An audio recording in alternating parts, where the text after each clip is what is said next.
Ele era o maior e mais luxuoso navio de todos os tempos. Suas salas imponentes e cabines espaçosas atraíam desde o mais humilde ao mais rico dos passageiros. O RMS Titanic foi aclamado como o barco que jamais afundaria, mas sua viagem inaugural foi subitamente interrompida.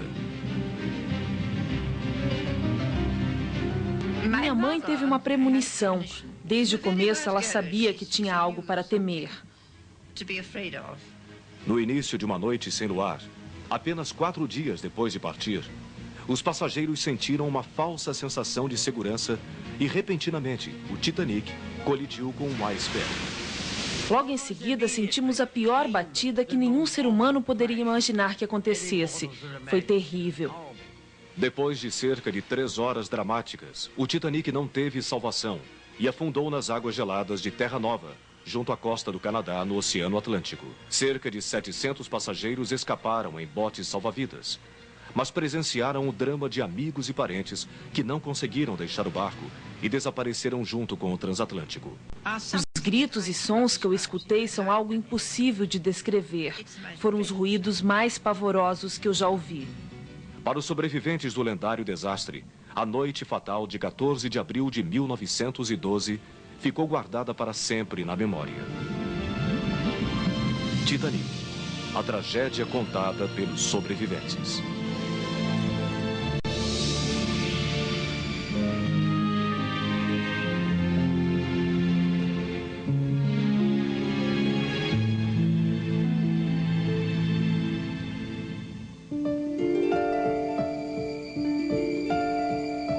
Ele era chamado de Palácio Flutuante, um navio dos sonhos. No dia 10 de abril de 1912, o luxuoso RMS Titanic partiu de Southampton, a Inglaterra, com direção a Nova York. Ninguém poderia imaginar que sua primeira viagem se transformaria na última.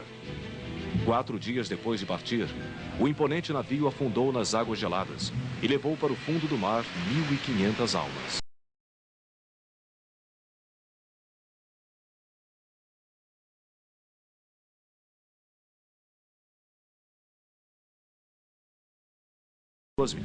E com as dramáticas histórias contadas pelos sobreviventes. Bem, eu lembro disso o tempo todo. E este é o pior pensamento que tenho em minha mente quando lembro da imagem do navio afundando. Eu vejo como tudo aconteceu. Aqueles que estavam na parte esquerda do navio que colidiu com o iceberg foram os que entraram em pânico primeiro. Eles estavam gritando. Bem, eu tenho registrado perfeitamente em minha memória a noite do naufrágio. Eu me lembro como se tivesse acontecido ontem. Toda vez que vejo uma foto do Titanic, tenho a impressão de reviver aquele momento.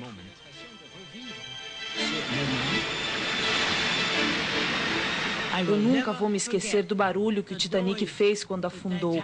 As pessoas gritavam e tentavam escapar, mas não conseguiram porque era tarde demais. Foi terrível, momentos terríveis. E até hoje eu ainda escuto os gritos e pedidos de socorro dos passageiros que pulavam do convés. Quando o bote salva-vidas finalmente tocou a água, não podíamos fazer mais nada para ajudar quem tinha ficado para trás. O desastre do Titanic marcou o fim de uma era. Neste dramático momento, a natureza derrotou a tecnologia e as pessoas passaram a questionar se acreditavam nos tempos modernos. Para dizer que o navio nunca afundaria, foi assim que ele foi anunciado. Bem, para dizer que o navio não afundaria, estava se desafiando o poder divino. No início do século XX, os americanos progrediam nas mais variadas tecnologias. E se existia um emblema para o progresso e para a tecnologia, o Titanic representava tudo isso. Ele era o maior meio de transporte já construído pelo homem. O RMS Titanic foi construído para ser o navio mais importante de todos os tempos. A última palavra em luxo para os passageiros que cruzavam o Oceano Atlântico. O responsável por esse projeto extravagante foi Bruce Ismay, o diretor da companhia inglesa de navegação chamada White Star Line. No tumultuado estaleiro Harland Wilkes, em Belfast, na Irlanda, milhares de operários construíram o que deveria ser o navio dos sonhos. O Titanic era o arranha-céu dos navios. Media 4 quarteirões de uma cidade e tinha a altura de um prédio de 11 andares, com 9 pavimentos feitos de aço. Ele custou cerca de 7 milhões de dólares e se transformou na maior obra já realizada pelo homem. O navio era dividido em 16 compartimentos hermeticamente fechados para evitar a entrada de água e tinha 48 botes salva-vidas. Mas como a White Star Line achava que o Titanic nunca afundaria, eu acredito que eles pensaram que não seriam necessários botes extras. Então a companhia seguiu apenas uma determinação de segurança do governo e só colocou 16 botes a bordo. Os 16 botes do Titanic, junto com os infláveis, podiam transportar menos da metade da tripulação, que era de 2.201 pessoas. Mas este tipo de preocupação com segurança não fazia parte de um navio que foi projetado para não afundar nunca. Mais do que segurança, o Titanic simbolizava o apogeu de uma fase áurea. Tudo era grandioso, desde a escadaria principal, com uma pintura requintada, passando pelos quartos elegantes e salas de refeições com menus feitos para reis e rainhas. Para quem pretendia descansar ou se exercitar, o Titanic tinha decks com vista para o mar, um salão de ginástica, um exótico banho turco e uma das primeiras piscinas cobertas aquecida a vapor. Com todas essas atrações, o romântico navio atraiu passageiros de todas as partes. Desde milionários americanos e ingleses até pobres imigrantes europeus que iam para os Estados Unidos começar uma nova vida. O Titanic tinha uma divisão de classes em 3 categorias, de acordo com os padrões da sociedade de 1912.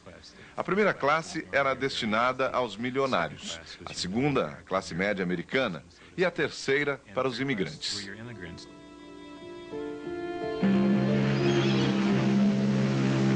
No dia 10 de abril de 1912, em Southampton, na Inglaterra, ricos e pobres embarcaram no luxuoso transatlântico para sua viagem inaugural até Nova York.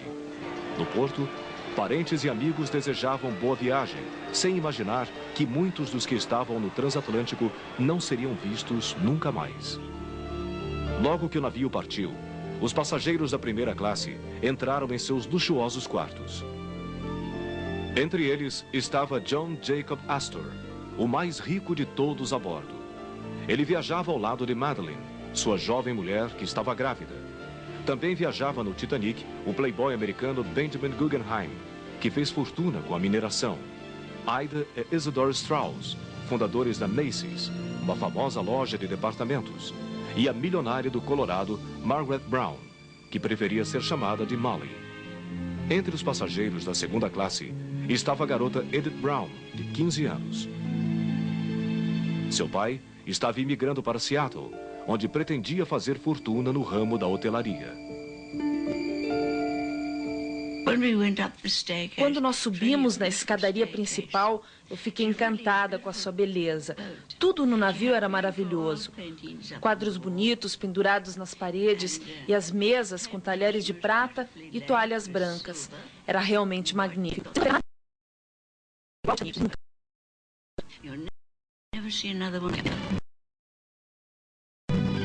I do remember it being very beautiful.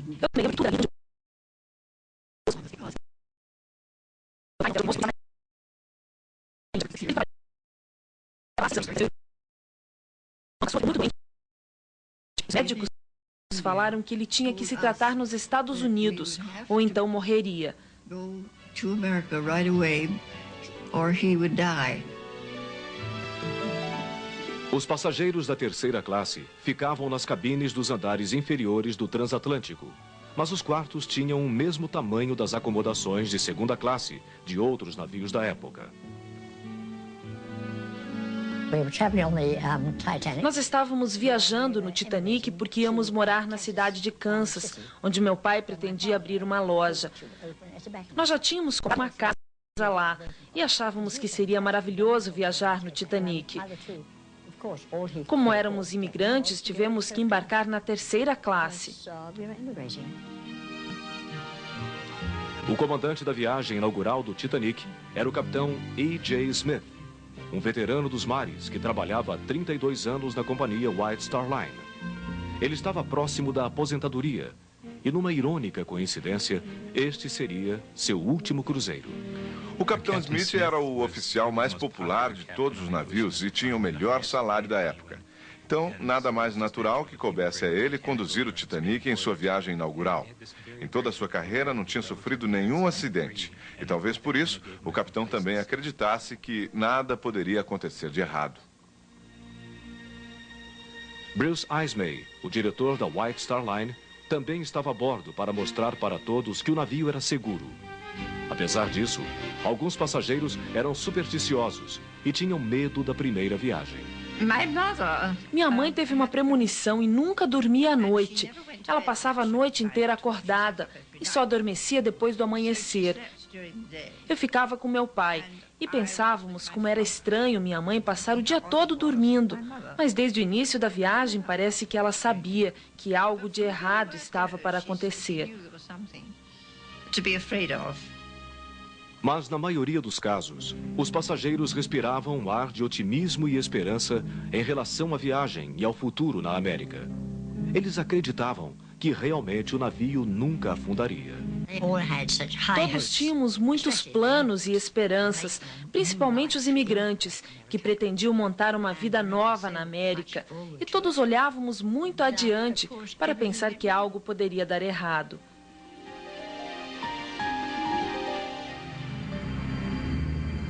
No dia 14 de abril, o Titanic ia enfrentar seu pior pesadelo.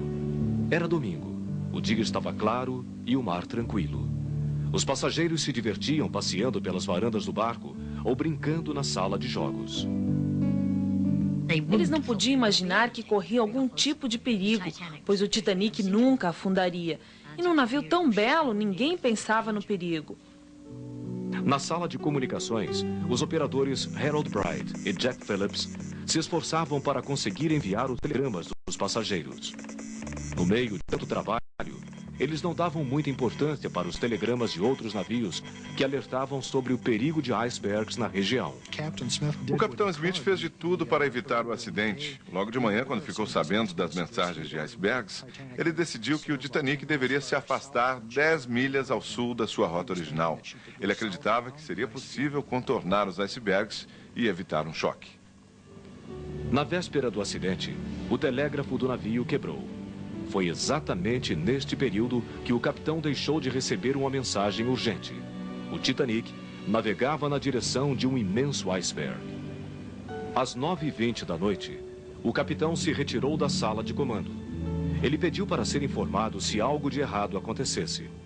A maioria dos passageiros também já estava dormindo nas cabines. Pouco antes das 11h40, o marinheiro Frederick Fleet avistou um objeto negro à frente do navio. Imediatamente, Frederick acionou o alarme e avisou ao oficial que estava no comando. Tem um iceberg na nossa frente, toda a velocidade a leste, virar a este bordo. O primeiro oficial, William Murdoch, ordenou mudar o curso do navio e reverter as turbinas, mas era tarde demais. Às 11h40 da noite, um barulho ensurdecedor parecido com um trovão ecoou pelo navio.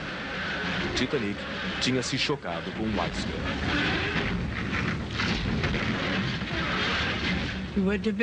Uma hora e meia depois de eu ter deitado, aconteceu o pior acidente que um ser humano já tinha presenciado.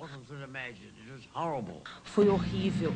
Meu pai estava próximo da porta e disse: "Pegue suas roupas de frio e me siga." Minha mãe saiu da cabine e perguntou para um marinheiro o que tinha acontecido. "Por que nós paramos no meio do oceano?" Ele respondeu que não tinha acontecido nada demais, que tinha sido apenas um pequeno acidente. O navio seria consertado e a viagem voltaria ao normal em poucos minutos. O primeiro oficial, Murdoch, mandou fechar os compartimentos que davam acesso ao porão do navio, mas a água continuava a entrar no Titanic. O chefe de armazenamento do setor dos caldeirões número 5, que fica na parte inferior do navio, disse que o estrondo da batida foi parecido com um tiro. A impressão era de que toda a lateral do transatlântico tinha desabado. O iceberg perfurou o casco do navio, rompendo 6 compartimentos criados para vedar a passagem de água. Os projetistas do Titanic nunca imaginaram que nada de tão grave poderia acontecer.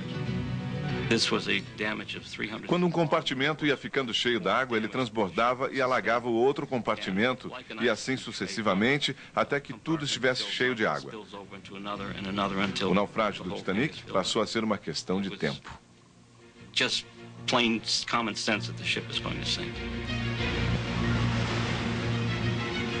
Logo depois do acidente, o capitão Smith correu para a sala de comando. Bruce Ismay, o diretor da White Star Line, também percebeu o tremor provocado pelo iceberg e saiu da cabine para descobrir o que tinha acontecido. O capitão Smith perguntou para Thomas Andrews, o projetista do navio, se ele poderia dimensionar a gravidade das avarias. Andrews disse que o Titanic não ia flutuar mais do que 2 horas. O capitão Smith enfrentava seu pior pesadelo em alto mar. Ele sabia que o transatlântico ia afundar e que só existiam botes salva-vidas para menos da metade dos passageiros. Como não tinha outra solução, mandou a tripulação descobrir os botes. Deve ser difícil para qualquer capitão tomar essa decisão, ainda mais quando se sabe que não existem botes para todos. Em cada um deles cabiam cerca de 65 pessoas, e você tinha que colocar os passageiros nos botes e jogá-los no meio do oceano para que contassem com a própria sorte para sobreviver.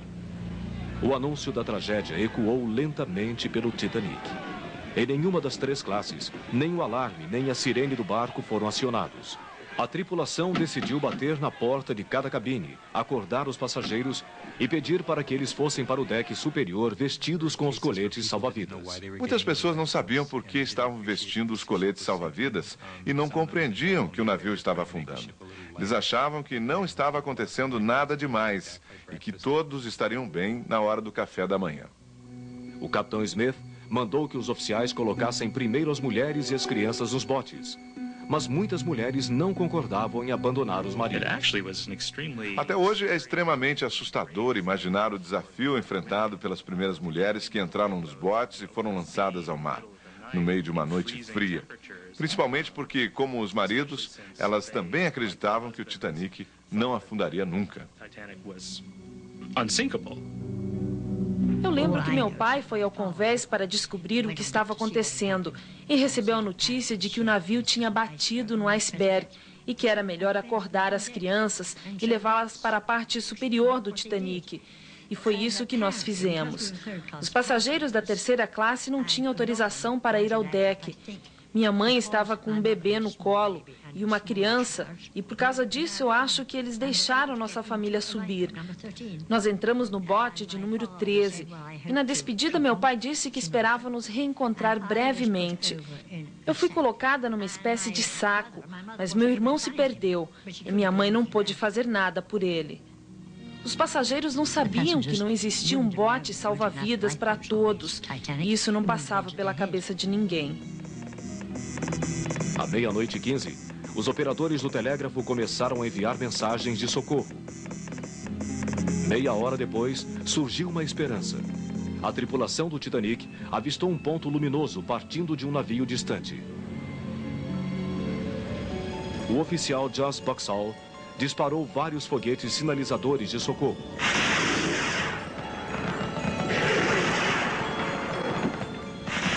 A luz misteriosa era do navio a vapor Califórnia, que naquela noite estava a 19 milhas do Titanic. A tripulação do Califórnia notou os disparos, mas não sabia que o sinal vinha do Titanic. O capitão do Califórnia tentou fazer contato luminoso através do código Morse, mas não recebeu resposta. Sem a confirmação de que o navio estava em perigo, o capitão Stanley Lord decidiu seguir viagem. Os oficiais do Titanic continuaram a disparar morteiros, mas a luz misteriosa do Califórnia desapareceu no horizonte e, com ela, uma das últimas esperanças de salvação também se apagou.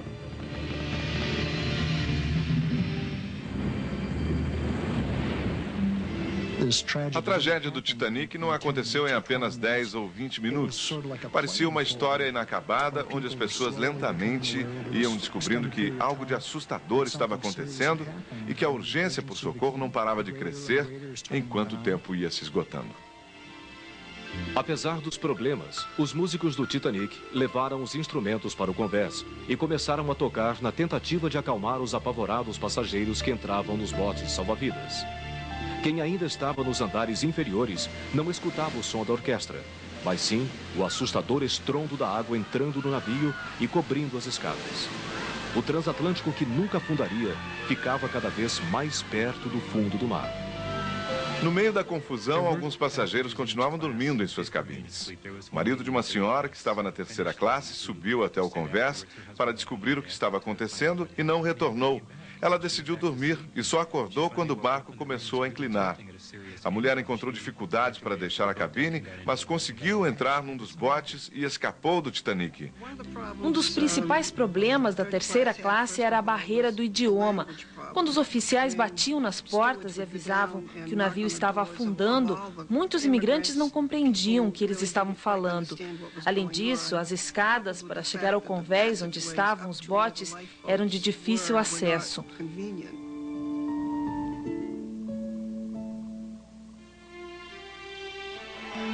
O barulho nas escadas era ensurdecedor. As pessoas corriam por todos os lados. Os passageiros gritavam o tempo todo enquanto passavam apressados pelos corredores e salões. Nós colocamos nossas roupas, os vestidos de noite, calçamos os sapatos, mas não pegamos nenhum colete salva-vidas. Depois fomos para uma sala grande que estava cheia de mulheres, algumas vestidas com trajes de noite e outras com roupas íntimas. Elas choravam e estavam apavoradas porque não sabiam o que ia acontecer. Nós ficamos lá durante 5 minutos. Minha mãe disse para mim: Ruth, lá fora está muito frio. Volte à cabine e pegue 3 cobertores para aquecer seu irmão caçula, que tem 2 anos, e sua irmã, que tem 4. Quando Ruth chegou na sala trazendo os cobertores, descobriu que sua família tinha partido num dos botes. Antes de deixar o navio, a mãe da menina implorou para que a filha fosse colocada no próximo bote. Então eu esperei. É claro que eu fiquei um pouco assustada. Eu estava nervosa porque nunca tinha imaginado que eu poderia morrer afogada. De qualquer maneira, me controlei e pedi para entrar no outro bote. O oficial do navio disse que sim. Me pegou no colo e me colocou na embarcação. O passageiro da segunda classe, Michel Navratil, tinha abandonado a mulher e os amigos e fugia no Titanic com seus 2 filhos. Ele pretendia começar uma vida nova na América. Logo depois que o navio se chocou com o iceberg, Michel levou os 2 meninos para um dos botes.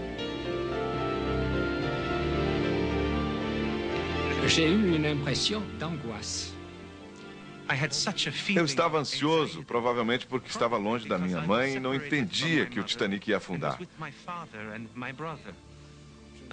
Meu pai me colocou no bote e ainda lembro do momento em que soltaram as cordas e do barulho do pequeno barco batendo na água e das ondas do mar.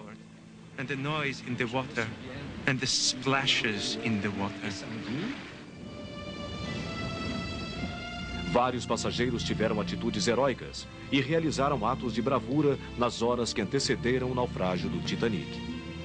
Eu li dezenas de histórias de mulheres que tiveram a oportunidade de sair do Titanic, mas não aceitaram. A senhora Strauss foi uma delas. Um dos oficiais disse para ela entrar num dos botes. O marido dela ia continuar no navio porque tinha cedido seu lugar para uma mulher que estava com uma criança no colo.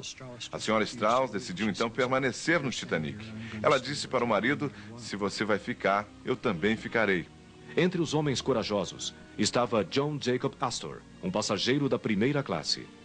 Depois de levar sua mulher Madeleine até um bote, ele se afastou discretamente. O milionário americano Benjamin Guggenheim e seu criado chegaram a vestir o colete salva-vidas, mas depois tiraram o equipamento de segurança e colocaram suas roupas mais chiques. Benjamin mandou para a mulher a seguinte mensagem: vestidos com nossas melhores roupas, estamos preparados para afundar como cavalheiros. Eu acho que os homens sabiam que eles não iam sobreviver. Um exemplo disso foi dado por Frank Goldschmidt. Ele disse para o filho: até breve, Frank. Eu te encontrarei mais tarde. O garoto achou que o pai ia segui-lo, mas isso não aconteceu. Os primeiros botes salva-vidas deixaram o Titanic apenas com metade da ocupação. Os oficiais temiam que eles virassem antes de cair no mar. Mas como o navio começou a afundar cada vez mais rápido, eles decidiram lotar os botes. O tempo passava e cada vez tinham menos botes no transatlântico. O pânico tomou conta de quem ainda estava a bordo. Alguns homens disputavam desesperadamente os últimos lugares. Meu pai levou minha mãe e eu até o bote 14. Quando começamos a descer, alguém pulou na embarcação. Era um homem e o oficial disse: eu ia atirar em você. E ele respondeu: você ia apavorar as mulheres e crianças que estão no bote. Um outro passageiro da terceira classe, chamado Daniel Buckley, pulou no bote número 4. Ele desceu agarrado na parte inferior da embarcação. Daniel contou que uma mulher colocou um cachecol na cabeça dele. Os oficiais do Titanic acharam que era uma mulher e deixaram Daniel seguir no bote. Alguns garotos que estavam entrando na adolescência tinham o direito de pegar os botes, mas isto não aconteceu. Os meninos foram barrados porque já não eram tão novos. Eles eram considerados jovens homens e não garotos. A senhora Lucille Carter estava em pé ao lado do filho de 12 anos de idade. Ela tirou o chapéu de palha da cabeça, colocou no filho e disse: agora podemos ir, ele é uma menina. Até às 2 da madrugada, o diretor da White Star Line, Bruce Ismay, ajudava a salvar as mulheres e as crianças. Mas momentos antes do penúltimo bote descer, ele decidiu salvar sua própria vida e abandonou o navio. Pouco depois das 2 horas da manhã, o último bote foi lançado nas águas geladas. Os passageiros atordoados ouviam a orquestra tocar o hino religioso, Meu Coração com Deus. A suave música foi interrompida bruscamente quando a polpa do navio se elevou rapidamente como um gigante indomável. Como os poucos botes já tinham partido, você pode imaginar o pânico dos passageiros que ainda estavam a bordo. Bem, eu acho que não dá para imaginar. Ninguém pode imaginar isto.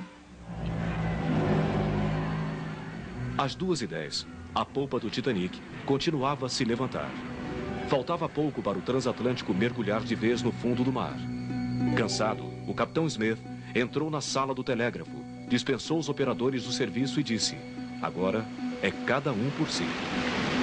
Nos últimos 15 minutos, o Titanic começou a afundar definitivamente.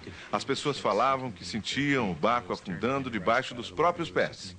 Quando a polpa começou a levantar, barulhos, gritos e ruídos assustadores foram escutados. Tudo ao redor estava desabando. O ruído da mobília batendo no chão e das pessoas caindo se juntava ao som do navio partindo ao meio. O transatlântico afundava lentamente e as pessoas que ainda estavam a bordo se equilibravam no convés e nas varandas, na esperança de que alguém ainda viria para resgatá-las. Mas não teve jeito. Infelizmente, o Titanic afundou e os passageiros tiveram que pular no mar. Eles se jogaram e gritaram por socorro, mas é claro que ninguém apareceu para ajudá-los.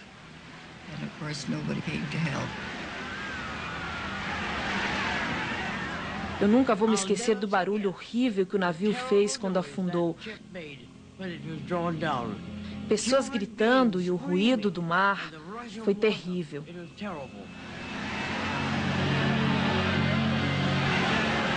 Às 2h20 da madrugada, a polpa do Titanic desapareceu no meio do mar. Momentaneamente, tudo ficou silencioso. Mas logo em seguida, o som de vozes desesperadas ecoou pela superfície do oceano. Eu acho que a maioria das pessoas saltou do navio. Os passageiros pularam momentos antes do naufrágio ou caíram na água quando o navio afundou. Quase todos os 500 desaparecidos ficaram flutuando depois que o transatlântico mergulhou no oceano. Nós remamos o mais rápido possível, porque as pessoas que estavam gritando por socorro queriam entrar em nosso bote. 65 ou 70 passageiros já estavam a bordo e não cabia mais ninguém. A maioria dos passageiros que estavam nos botes não queria voltar para ajudar quem estava desamparado nadando no meio do mar de águas geladas. Mas no bote número 14, o oficial Harold Lowe resgatou 3 pessoas que quase morreram afogadas. O oficial Lau remava na direção de um grito distante, mas antes de alcançar esta pessoa, o grito parava. Ele não podia localizar onde estava a vítima e acabava escutando um outro grito que vinha de outra direção. O barulho das pessoas afogando é algo impossível de descrever. Foi o som mais apavorante que eu já escutei em toda a minha vida. Depois dos ruídos veio um silêncio profundo. O navio tinha desaparecido e a escuridão tomou conta de tudo. 45 minutos depois do naufrágio do Titanic, não se escutava mais nenhum grito ou pedido de socorro. Um silêncio assustador cercou os sobreviventes. Provavelmente eles estavam congelados e não conseguiam mais gritar. Só restava esperar que algum milagre acontecesse. Na maioria dos botes, um oficial do Titanic ou um passageiro estava no comando. Mas no bote número 6, Molly Brown, uma milionária do Colorado, assumiu o controle. Molly Brown tinha um coração muito grande. Algumas pessoas achavam que ela era um pouco excêntrica, mas na verdade se tratava de uma mulher fantástica. Nós remamos de 1 até as 4:30 da madrugada. E finalmente chegamos num ponto distante, um sinal luminoso. Depois surgiram disparos de morteiros. Nós gritamos, comemoramos e começamos a remar o mais rápido possível na direção da luz e fomos salvos.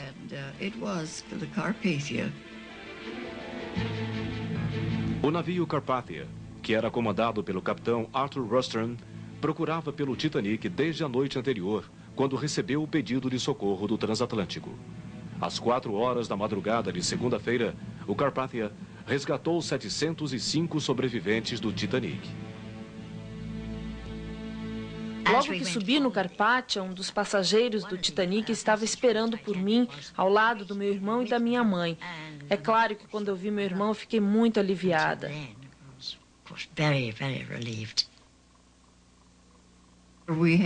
Nós tínhamos cobertores, comida, conhaque e café.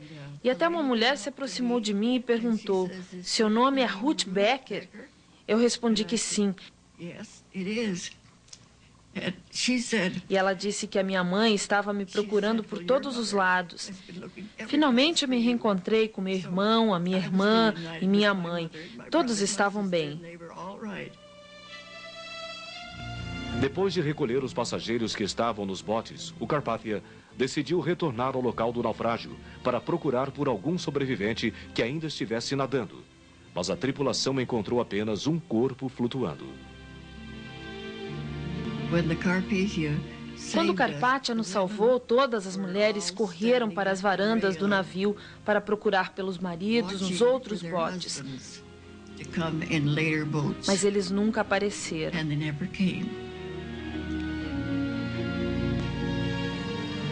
Dor e alívio se misturaram no convés do Carpathia, enquanto o comandante mudava a rota do navio para Nova York.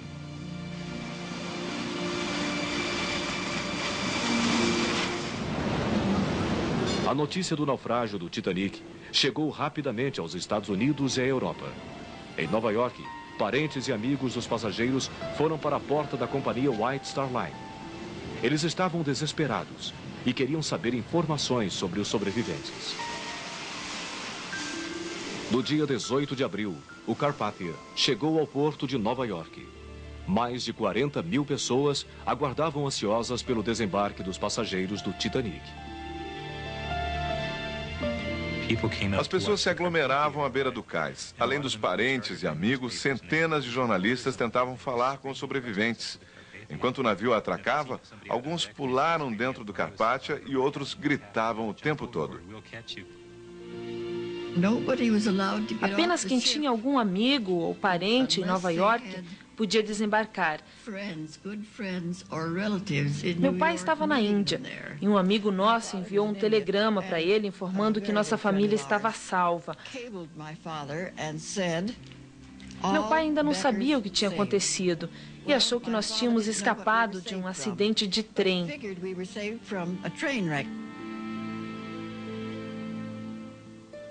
Voltar para casa era um momento difícil para os sobreviventes da tragédia. Alguns tinham perdido a família inteira no desastre. Chegar aos Estados Unidos era mais assustador ainda para as passageiras da terceira classe. Quase todas eram imigrantes, chegando numa terra desconhecida e não tinham mais a ajuda dos maridos, que morreram no meio do mar. Nós perdemos tudo. Tínhamos alguns amigos no Kansas, mas ficamos sem dinheiro, sem roupas, sem nada. Então minha mãe decidiu voltar para a Inglaterra. Como Melvina Jean, muitas crianças que escaparam do naufrágio do Titanic ficaram diante de um futuro incerto, sem um pai e com a memória repleta das imagens aterrorizantes da noite do desastre. Lolo e Mono Navratil ficaram conhecidos como os órfãos do Titanic. O pai deles, que tinha raptado as crianças da mãe, morreu no meio do mar. 3 semanas depois do acidente, a mãe dos meninos leu a notícia no jornal francês e descobriu onde estavam os filhos.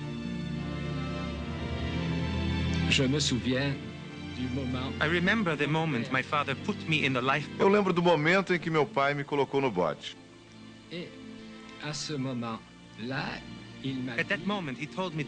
Ele disse para eu sempre amar minha mãe. E foi isso que eu contei para ela quando nos reencontramos.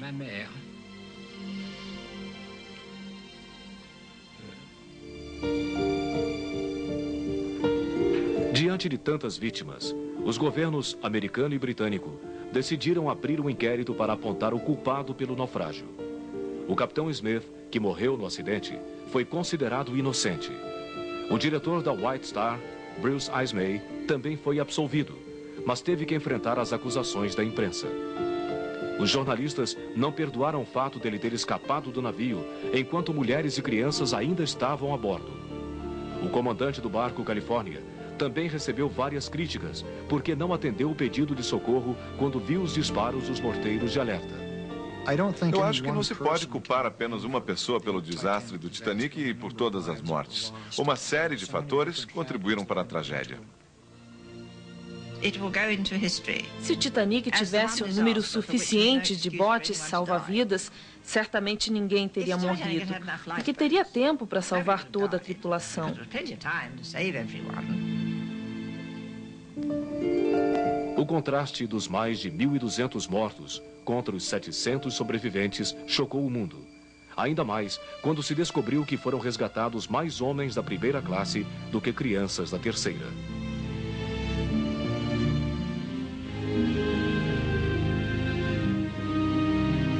Missas e cerimônias religiosas para homenagear as vítimas do naufrágio foram realizadas nos Estados Unidos e na Europa. Logo que o impacto da tragédia diminuiu, surgiu um novo interesse: desvendar o que realmente aconteceu no Titanic e explorar no fundo do mar o que restou do luxuoso navio.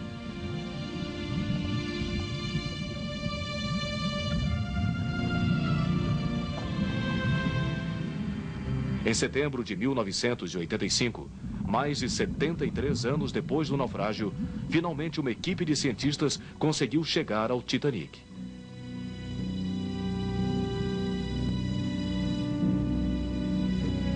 Eles descobriram que momentos antes de afundar, o transatlântico partiu ao meio. Por alguns segundos, a popa do navio continuou boiando, antes de também desaparecer no meio do oceano.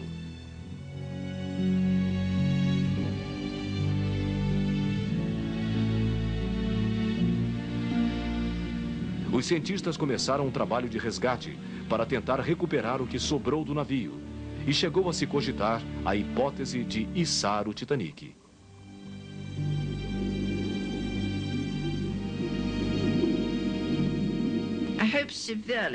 Eu respeito o trabalho dos cientistas, mas espero que eles nunca tirem o Titanic do fundo do mar. It astounded me with wonderment.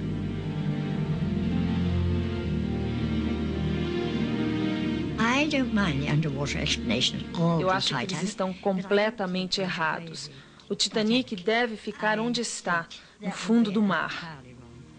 I think it should stay where it is, at the bottom of the sea, as a grave.